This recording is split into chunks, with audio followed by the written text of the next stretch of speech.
샬롬. 오늘도 하나님 말씀 앞에 나오신 여러분 환영합니다.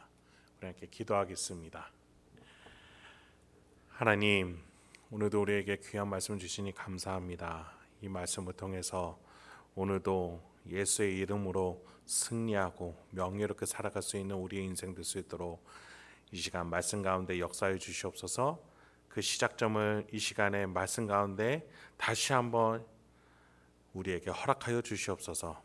그래서 오늘 하루도 하나님 말씀과 함께 내가 굳건하게 나아갈 수 있도록 흔들리지 않을 수 있도록 주여 도와주시옵소서. 예수님의 이름으로 기도했습니다. 아멘. 오늘 함께 살펴볼 말씀 누가복음 9장 18절에서 27절, 누가복음 9장 18절에서 27절까지 함께 살펴보도록 하겠습니다.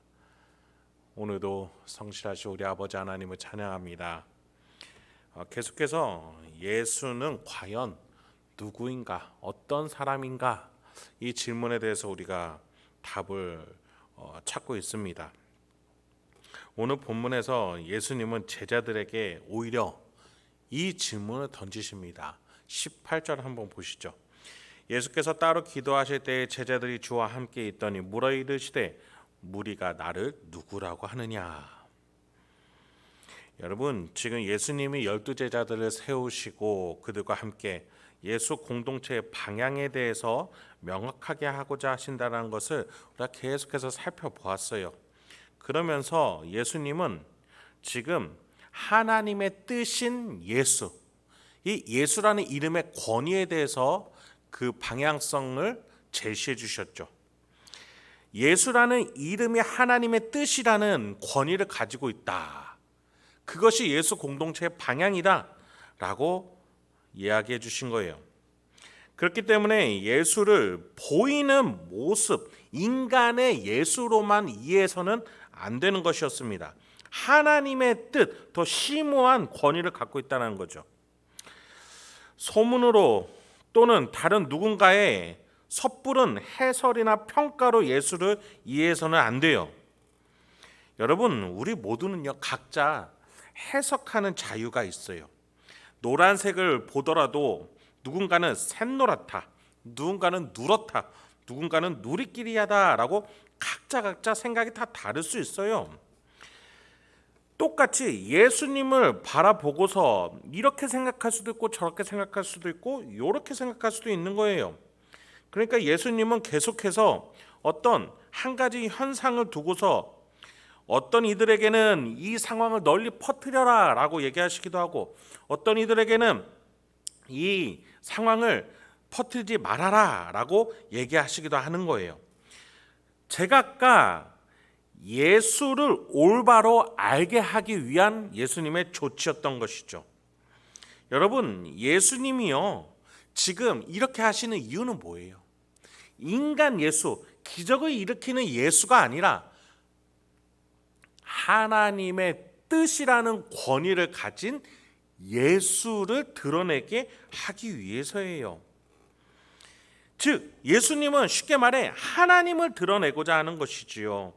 예수는 다리 역할로서 하나님과 인간의 관계 회복을 위해서 오신 분인데, 인간들이 예수에게만 집중할까 봐, 보이는 예수에게만 매몰된 나머지 본래 하나님과의 관계 회복을 잊어버릴까 봐, 그래서 예수님은 종종 자신의 정체를 더 감추셨던 겁니다. 그런 점에서 예수는 제자들에게 무리가 나를 누구라고 하느냐, 세상이 나를 어떻게 보고 있느냐라고 물으셨던 것이죠. 이에 제자들이 어떻게 대답을 합니까? 19절부터 22절이에요. 대답하여 이르되 세례 요한이라 하고 더러는 엘리야라, 더러는 옛 선지자 중에 한 사람이 살아났다 하나이다. 예수께서 이르시되 너희는 나를 누구라 하느냐? 베드로가 대답하여 이르되 하나님의 그리스도 신이다 하니, 경고하사 이 말을 아무에게도 이르지 말라 명하시고 이르시되 인자가 많은 고난을 받고 장로들과 대제사장들과 서기관들에게 버림받아 죽임을 당하고 제3일에 살아나야 하리라 하시고. 제자들은 우선 세간에 퍼져 있는 소문에 대해서 예수님께 그 소문으로 대답을 대신합니다. 예수가 예전 위대한 선지자와 같은 자라고 소문이 많이 퍼져 있었나 봐요. 최근에 헤롯 왕으로부터 참소형을 당해 죽은 세례 요한이 다시 살아났다라는 소문이 있습니다. 예수님.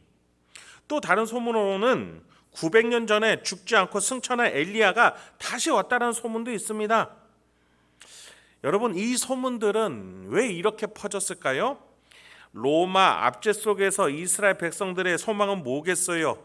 이제 식민지 생활을 청산하고 위대한 선지자가 우리에게 와서 우리 조국을 독립시켜줘서 우리가 이제 자유해지는 것, 정치적으로 군사적으로 막강해지는 것, 그것을 굉장히 바랬기 때문이에요.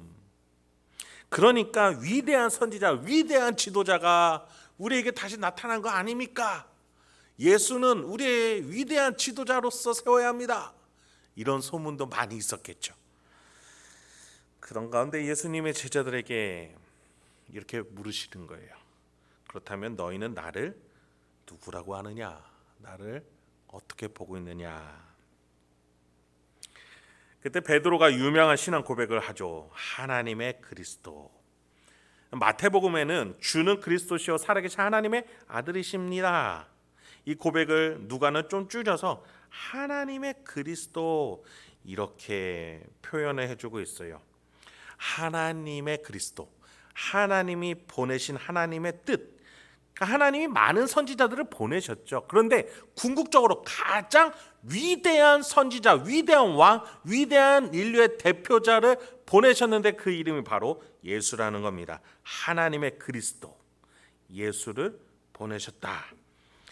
베드로는 그렇게 고백을 한 거예요. 예수님이 들으시기에 흡족할 만한, 성경적으로도 굉장히 흡족할 만한 고백이에요. 그런데 예수님의 반응이 어땠어요? 뜨뜻미지근했죠.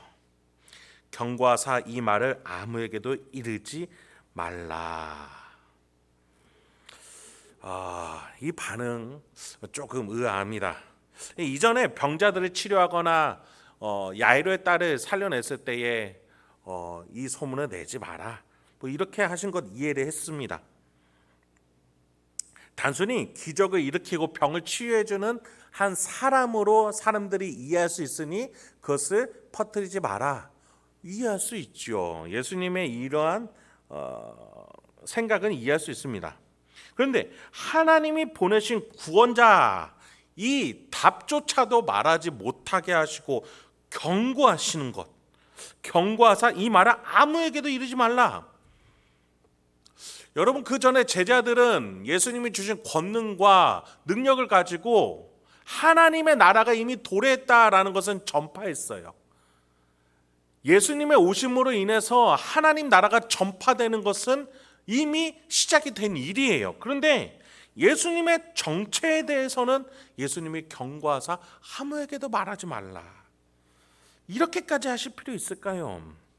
여러분, 그 뒤에 뒷구절에 정답이 있습니다. 뒷구절에 뭐라고 돼 있어요? 인자가 많은 고난을 받고 장로들과 대제사장들과 서기관들에게 버림받아 죽임을 당하고 할 일이 남아있다라는 거예요. 이 사람들에게 구원자로, 그리스도로, 메시아로 추앙받고 믿음의 대상이 되고 예배의 대상이 되기 전에 할 일이 있다라는 거예요. 고난을 받아야 된다라는 거예요. 그래서 죽임을 당하고 버림을 받아야 된다라는 거예요. 그리고 그 뒤에 또 한 가지 일이 남았대요. 사흘 뒤에 부활해야 된다라는 거예요. 그 일을 마치기까지 경고하사 아무에게도 내가 그리스도라는 것을 말하지 말라라는 거예요. 예수는 모든 것을 이기고 승리하여 부활하는 예수로서 전해져야 되는데 지금까지의 모습으로는 온전한 모습이 아니라는 거예요. 모든 질병, 마귀, 죄를 꾸짖는 예수가 혹여나 종교 지도자들에게 져서 죽었다라고 하여 사람들이 예수에 대한 믿음을 저버릴 수 있으니 내가 부활할 때까지, 온전한 예수의 모습이 드러날 때까지 전하지 말라라고 하셨다는 거예요. 여기서 우리는 분명하게 알 수 있습니다. 우리가 기억해야 할 예수, 우리가 권위를 인정해야 되는 예수의 참 모습은 뭐예요? 십자가에서 우리 위해서 죽어주신 예수가 아니에요. 우리 위해서 고통당해 주신 예수가 아니에요. 그것을 넘어서서 죄와 죽음과 질병과 귀신 모든 것들을 이겨내시고 부활하여 승리하신 예수 그리스도이신 줄 믿습니다. 우리가 그 예수와 함께 한 지체로서 같은 십자가에서 죽고 또 같은 십자가에서 같은 무덤에서 되살아나니 우리 또한 예수와 함께 승리하여 부활할 줄 믿습니다. 그것이 바로 하나님과 우리 사이의 관계 회복을 말하는 거죠. 예수는 그걸 위해서 이 땅에 오셨다라는 거예요. 그렇습니다. 여러분, 우리가 기억해야 될 예수, 우리가 세워야 될 예수의 이름, 우리가 드높여야 할 예수의 권위는 모든 것을 이겨 승리하신 예수님이신 줄 믿습니다. 하나님이 뜨신 그 예수를 믿었을 때 그 누구든지 그 이름을 믿는 모든 자들에게 구원과 부활과 승리를 주신다라는 그 예수의 이름을 우리가 우리 심령 가운데, 우리의 교회 가운데, 저 세상을 향한 복음 가운데 세우는 저와 여러분들에게 소망합니다. 마지막으로 23절부터 27절입니다. 또 무리에게 이르시되 아무든지 나를 따라오려거든 자기를 부인하고 날마다 제 십자가를 지고 나를 따를 것이니라. 누구든지 제 목숨을 구원하고자 하며 잃을 것이요 누구든지 나를 위하여 제 목숨을 잃으며 구원하리라. 사람이 많이 온 천하를 얻고도 자기를 잃든지 빼앗기든지 하면 무엇이 유익하리요? 누구든지 나와 내 말을 부끄러워하면 인자도 자기와 아버지와 거룩한 천사들의 영광으로 올 때에 그 사람을 부끄러워하리라. 내가 참으로 너희에게 이르노니 여기 서 있는 사람 중에 죽기 전에 하나님의 나라를 볼 자들도 있느니라. 예수를 믿는다는 것은 한 가지 과정을 함께 해야 함을 알려주세요. 부활 전에 종교 지도자들에게 예수님은 고난을 받고 죽어야 할 것을 알려주셨죠. 네, 부활 승리는 그냥 하늘에서 뚝 떨어지는 게 아니에요. 죄로부터의 탈피 과정, 아프고 힘든 과정을 겪어내야 해요. 예수를 믿는다는 것은 그간 내가 몸담았던 죄의 세계로부터, 죄의 습성으로부터, 죄의 억압으로부터 탈피하는 과정이에요. 여간 힘든 일이 아니죠. 내가 그간 적응했고 이해했고 수긍했던 모든 죄의 관습들로부터 빠져나오는, 다시 태어나는 과정이에요. 그러니까 아프고 힘들 수밖에 없어요. 이 과정들을 예수님께서 이끌어 주시고 인도해 주시니 아프고 힘들더라도 우리가 그 예수의 손을 붙잡고 죄로부터 빠져나올 수 있어야 되는 거예요. 이 과정이 필요한 거예요. 그런데 그때 필요한 것이 예수의 손을 붙잡는 믿음이에요. 죄가 틀렸다. 죄가 너의 길이 아니다. 죄는 죽음이다. 그래서 그 속에서 빠져나오는 예수의 복음을 듣고 빠져나올 때에 이 믿음을 붙들고 있어야 해요. 그런데 이 믿음을 저해하는 것들이 있어요. 뭐냐면 계속해서 죄에 있으라. 죄가 편하다. 죄가 원래 우리의 모습이다. 원래 이것이 우리가 살아갈 세상이다라고 말하는 세속의 거짓말과 마귀의 유혹과 우리의 습성이 편안하고자 하는 것들이 이 예수의 손을 붙잡고 탈피하는 과정을 방해한다라는 것이죠. 그래서 예수님은 이 과정이 힘들다라는 것으로 23절에 나를 따른다는 것은 첫째, 자기를 부인하는 것이요, 둘째, 자기 십자가를 지는 것이다. 이 힘든 과정을 이렇게 표현해 주셨어요.